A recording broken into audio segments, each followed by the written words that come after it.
What are you waiting for? That's the question that propelled me towards a life in ministry, a life in seminary, and honestly, into this exact church. When I heard that question asked to me, I was standing in an evidence room of the U.S. Postal Inspector in Tucson.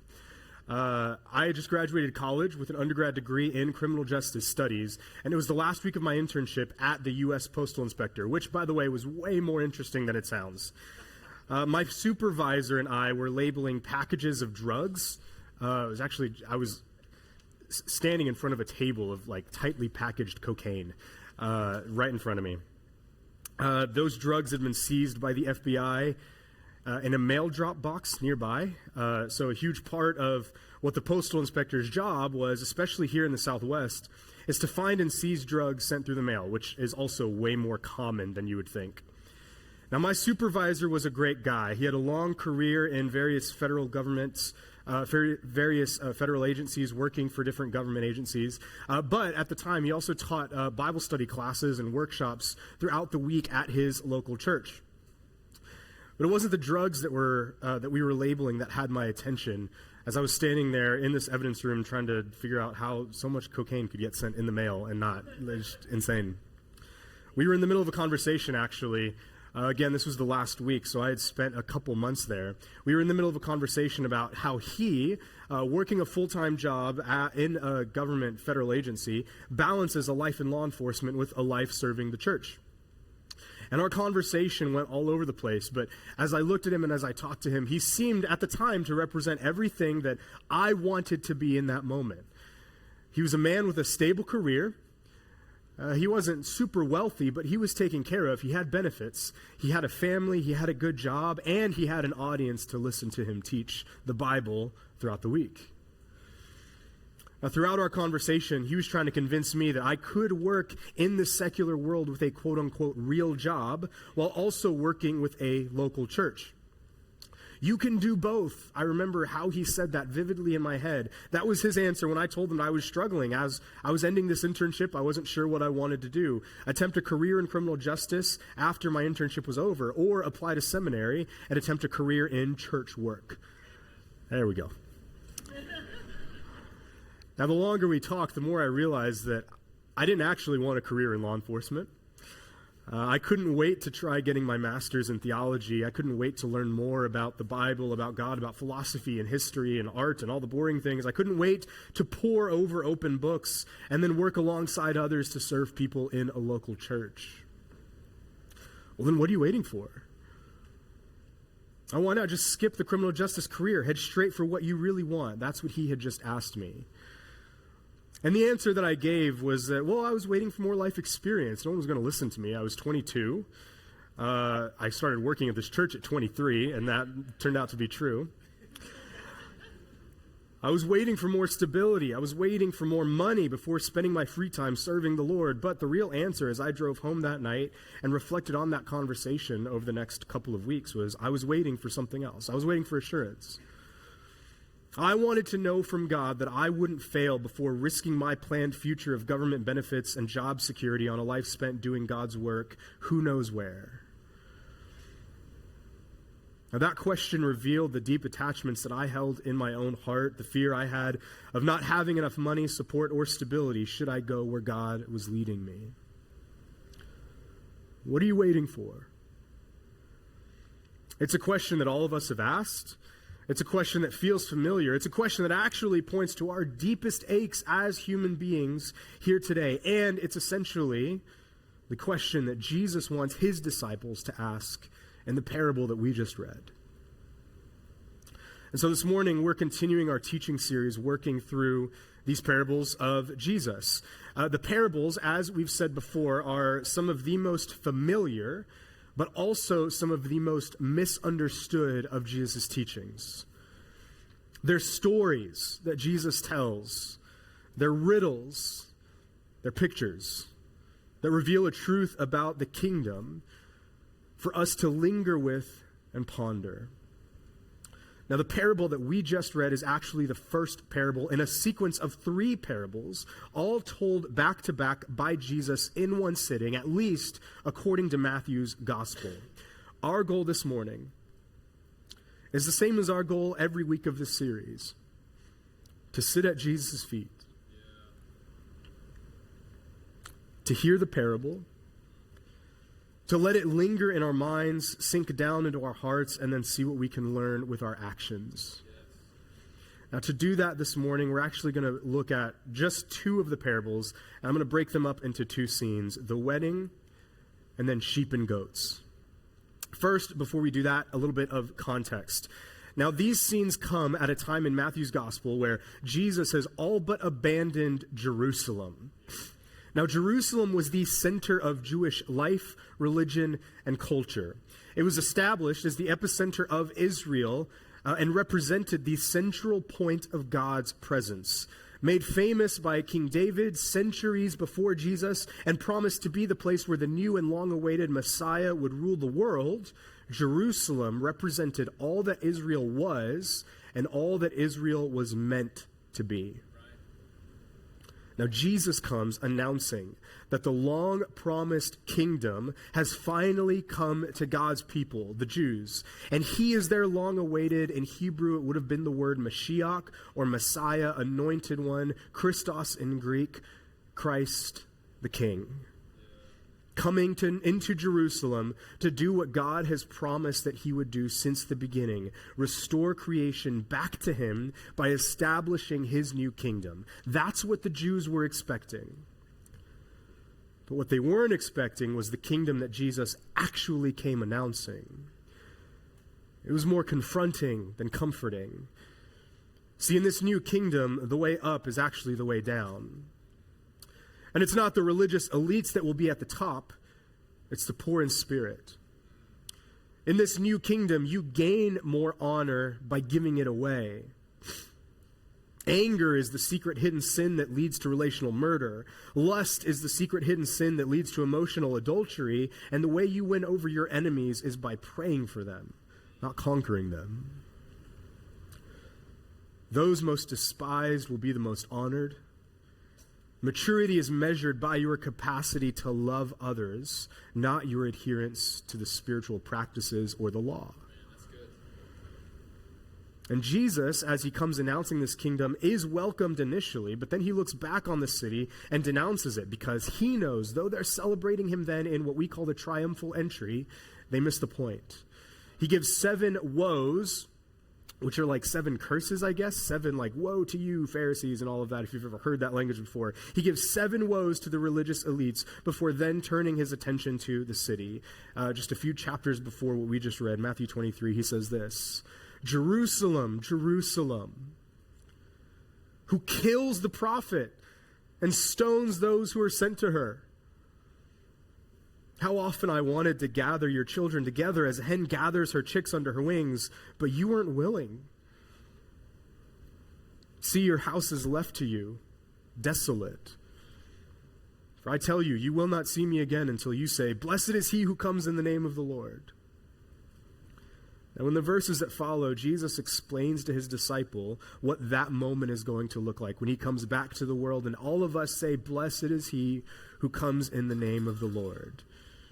And honestly, it's not a great picture. If you read Matthew 24, you'll find Jesus predicting wars and famine, the destruction of the temple itself, which happened just a few years after Jesus' death and resurrection, persecution, in other words, the fourth quarter. Now, it's an explanation that's vivid enough to ignite the disciples and our imaginations and stir up the disciples and our anxiety. Then Jesus tells a few stories.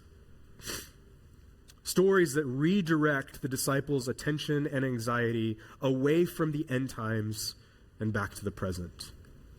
Now, each of these scenes is meant to give us a picture, not about what it will look like when Jesus comes back, but what our inner and outer lives should look like while we wait. So with that, the first scene, the wedding. Look again at Matthew 25, verse 1. Now, at that time, remember, this is the end of the world when Jesus comes back. At that time, the kingdom of heaven will be like 10 virgins who took their lamps and went out to meet the groom. Now, 5 of them were foolish and 5 were wise.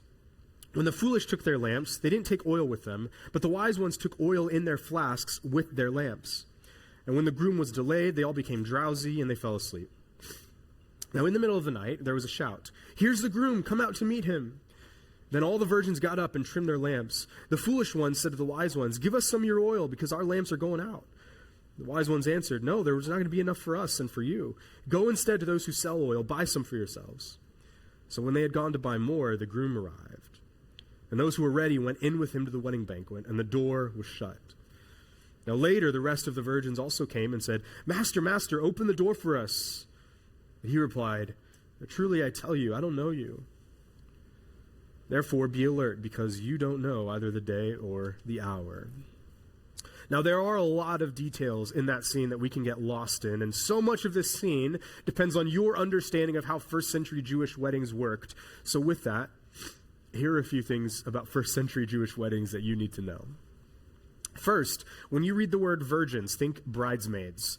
It's likely a better translation. These would have been just kind of single young women, likely friends or relatives of either the bride or the groom, at least 12 years of age, likely a little bit older. And these would have been women who were part of the wedding party. Second, weddings were not just a few hours on a sunny weekend. These were like festivals that could last up to 7 straight days. Now, the specifics about how marriage celebrations happened at this time vary depending on the specific city and region and culture, but here's what Jesus' listeners likely would have been familiar with. So, when a man and a woman get engaged, they have a long engagement period called the betrothal. But when the day for the wedding between the groom and his bride actually came, then they would start with a ceremony and a celebration, most likely at the bride's house.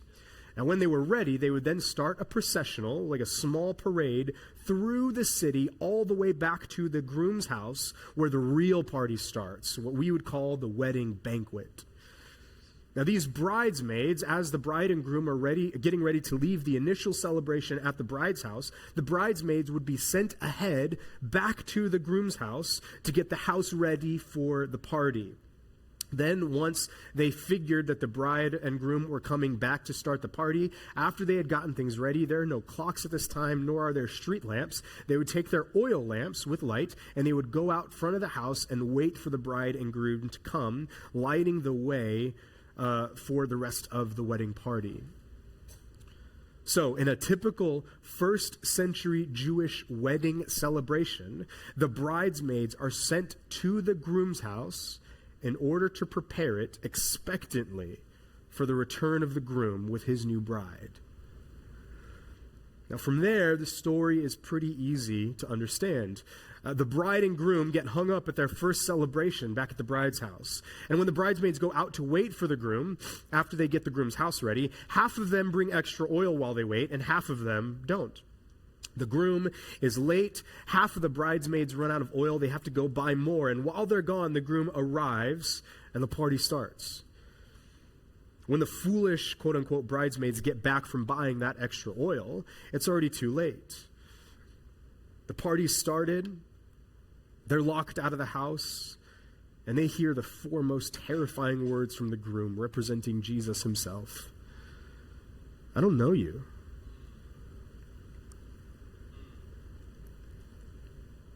Now, this parable has a fairly simple meaning.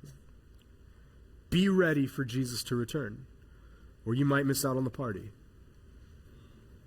Like a groom coming back to his house to party with his people, Jesus is coming back to the world to party with his people. And if we're not prepared, we might find out that we never really had a relationship with Jesus to begin with. Now, I don't know you. That's what Jesus says. And it echoes a warning that Jesus gives at the end of his famous Sermon on the Mount in Matthew 7. Now, the point of these verses is this: don't confuse activity for Jesus with discipleship to Jesus. Both in this passage and in the Sermon on the Mount, Jesus assumes that our discipleship to Jesus, to him, will include activity. But the aim of our discipleship is not productivity. It's not optimized lives. It's not good mediation skills or good meditation skills or good conflict mediation skills. The aim of our discipleship is a relational connection with Jesus himself, the giver and sustainer of life. The aim of our discipleship must be to maintain connection to the vine, to abide in Jesus, to commune with God himself. But a key component to following Jesus, at least according to Jesus, as a disciple, is waiting. What are you waiting for? Well, we're waiting for Jesus to come back and start the party. And honestly, maybe that's a great takeaway for you this morning. Maybe the invitation is simple. Aim your life now at Jesus before it's too late. To live in expectation, to wait, is to anchor our lives in something that hasn't happened yet, which is something that all of us do just by nature of being human. See, our first problem, according to this parable, isn't that we're bad at waiting. It's that some of us are waiting for the wrong things. We're anchoring our lives in a better future, a better job, a better spouse, a better church, a better president, a better season of life. And honestly, not all of these things are bad. It's not bad to wait. But they aren't things that can contain the weight of our expectation or the gravity of our hope. What are you waiting for? It's a good question, and one that some of us here in the room need to ask. Are you waiting for something less than the celebration of the wedding banquet? Is your discipleship relegated to Sunday gatherings and morning Bible studies? Are you running out of oil for your lamp? But there's a deeper question that this parable wants to ask, and that question is this: how are you waiting? See, Jesus tells the story to his disciples not just to get them to think about the future and wait for him to come back, which is honestly the takeaway that I've heard after hearing this passage taught for years, is Jesus is coming back, so just sit tight, wait it out. He'll be here soon. You don't know when, but it's going to happen. No, Jesus tells this story to show the difference between true disciples and those who only claim to be disciples. See, all the bridesmaids were waiting. Both the wise ones who were prepared and the foolish ones who weren't.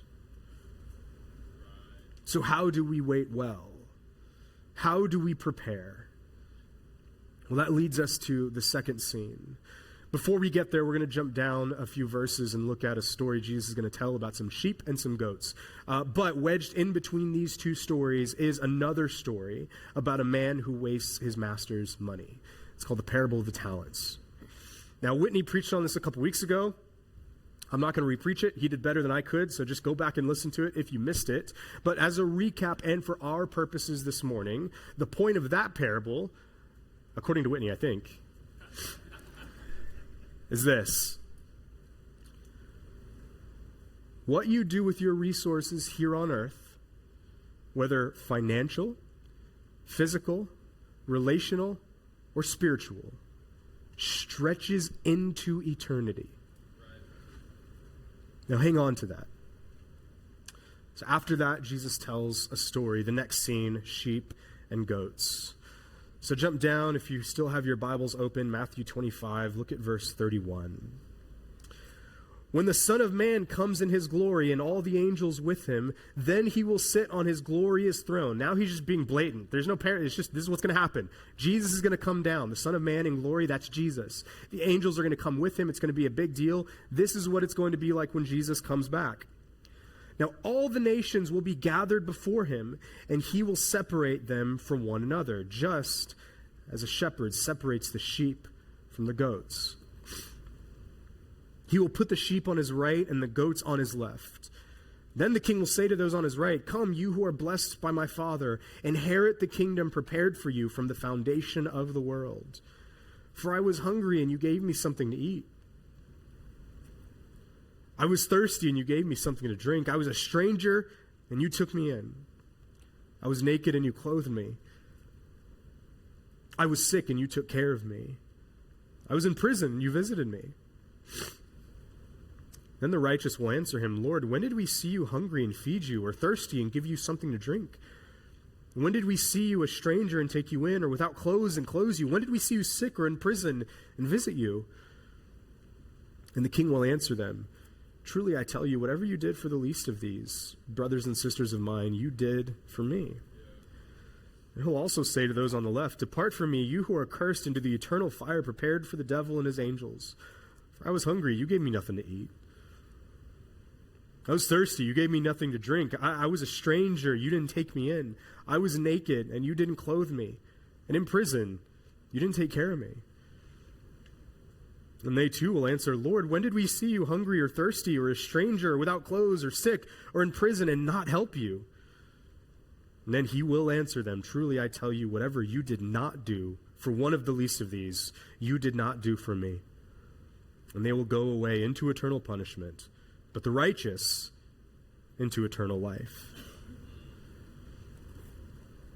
Now, it feels like a bit of a sharp pivot from a common wedding celebration to a story about goats going to hell.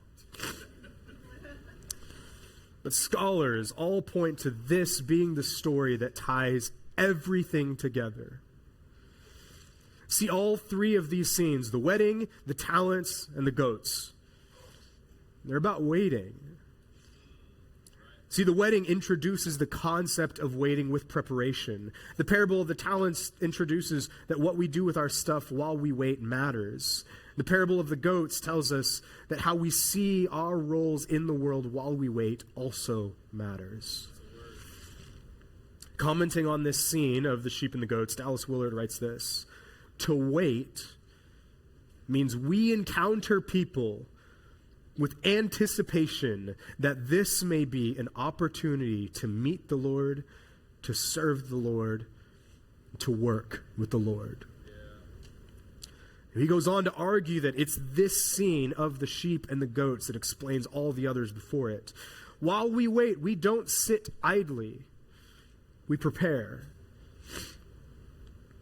With our money, with our resources, our minds, with our capital.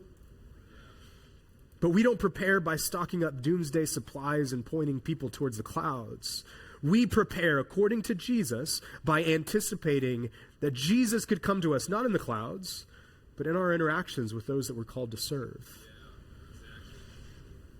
See, in our waiting, we've got jobs to do. And according to Willard, our role in waiting for Jesus to come back is to meet, to serve, and to work. So with that, just a few thoughts on each. First, meet. Whatever you did for one of the least of these, you did for me. That's what Jesus says. Which means, according to Jesus, there is a special encounter with the presence of God that we can experience while we're serving the least of these in our world. And if the primary warning of the first scene, the parable of the wedding banquet, is that Jesus won't even know everyone who claims to follow him, then our goal isn't just to wait for Jesus, it's to get to know him, to meet him and meet with him as often as we can. In other words, the way that we know Jesus isn't by how deep our quiet times are, how long our fasts are, how silent our prayers are, or how restful our Sabbath days are. The way we know Jesus is by how ready we are to encounter him in loving service to those around us. How do we know Jesus? How do we get to know him more? If we only relegate our discipleship to inward practices of Sabbath, Scripture, prayer, all of which are good and vital to the life of a follower of Jesus. But if that's it, there's only so much we can do to grow in our spiritual formation. See, if the goal of our discipleship is to aim our lives at communing with God, but we only keep those inward-focused practices, then we will hit a wall that we cannot get past. And we will not get to know Jesus more intimately. We'll become well-adjusted, emotionally regulated, productive individuals with optimized lives and good morning routines who don't even know Jesus. See, the remedy isn't to work harder, to do more Bible study. It's to stop looking at ourselves altogether. And before we're quick to analyze what Jesus means by, well, the least of these, just like the parable last week of the man asking Jesus, well, who do you mean exactly? Who's my neighbor? Who do I got to serve? Jesus is not speaking allegorically. Scholars here point out again that Jesus isn't just talking about the spiritually blind who are lost and just need to hear the good news of the gospel, though there are those in our world and our role is to witness to them. No, Jesus here, at least, is talking about real people with real inconvenient needs. Financial, physical, relational, and spiritual needs. Do you want a closer relationship to God? You have to serve people. And we don't know how it works, but Jesus seems to promise that at some level, if our goal is to get to know Jesus, to actually know him, vital to that goal is serving others. Move towards those you have difficult relationships with. Aim your life, not just at God, but at others in loving service. Which leads us to the next idea, serve. The greatest act of preparation for the kingdom we can participate in this side of eternity is the continued practice of using our resources, whether financial, physical, relational, or spiritual, for the benefit of others. What better way to train our hearts for worship in the new creation, which is what we will be doing, where all of our resources will be put together and shared, than to practice doing that now? See, our hearts are naturally dormant to what some would call spiritual things, or what Dallas Willard would call the reality of the kingdom. We don't recognize it here on this side of heaven. And if we want to awaken ourselves to that reality of the kingdom here and now, at some level it can only happen when we begin to serve others. And service can look like a lot of things. Meeting tangible needs, which is what Jesus alludes to here in this passage. It could be being willing to be inconvenienced for the sake of another. Try being a parent. That was kind of a joke, but it's also real. I mean, parenting is just a sequence of being inconvenienced and interrupted. Serving could be being generous with your money. It could be being generous with your time. It could be simply being present to the work of the Spirit happening all around us, already in the lives of others, and then joining him in that work. Jesus says when we do this, we are serving both the people around us and we're serving God himself. Lastly, work. See, the kingdom is here and now. That is core to understanding the teachings of Jesus, the gospel that Jesus himself comes announcing. It's not here fully, but heaven has broken through what the Apostle Paul calls that thin veil separating heaven from earth. And that happened when Jesus came. We don't just wait. We wait expectantly. In other words, we prepare. Again, not with doomsday rooms or apocalyptic predictions, but with our jobs, our families, the orientation of our lives. Again, to hope, to wait, is to anchor our lives in something that hasn't happened yet. See, the grand overarching story of the Bible is God renewing creation, warped by sin, one promise at a time. What starts with a broad promise to crush Satan's head and bless the nations of the world in Genesis ends with a new creation in Revelation, with God's people working and worshiping alongside each other. But we live in between the first and the last chapters, which means we have a part to play in bringing about the end of that story. See, Jesus didn't denounce Jerusalem and the Jewish leaders because they weren't waiting. He denounced them because they weren't waiting well. See, they were waiting for the kingdom, but failing to prepare the world for that kingdom. See, the point of the sheep and the goats is simple. We wait for the kingdom, by preparing the world for the kingdom. And if our preparations don't include reaching out to everyone, from the most honored and privileged in our society to the least of these, then we're not really preparing. See, living with expectation for Jesus, with our proverbial oil lamps lit and stocked, is actually about moving our attention away from the clouds, waiting for him to come down towards the earth and towards the very people that Jesus served here before he left. Using our financial, physical, relational, and spiritual resources to love and serve the people Jesus came to love and serve himself, from the rich tax collectors and rabbis to the poor prostitutes and degenerates. See, the scene of the sheep and the goats tells us that we might be waiting for the wrong kind of king and the wrong kind of kingdom. We're waiting for Jesus to come back, but we might miss him because we're not looking in the places he's already here. It's entirely possible to live your life in such a way that you are completely oblivious to the reality of the kingdom here on earth today. And we're missing the party. So what are you waiting for? What is your life actually anchored in? Is it anchored in a better hope and future just for yourself? What future outcome are you depending on for your current joy and satisfaction? How are you waiting? Where are you passive where God is inviting you to be active? What holy work might you be missing out on in the kingdom here on earth now, today? Why don't we stand and respond?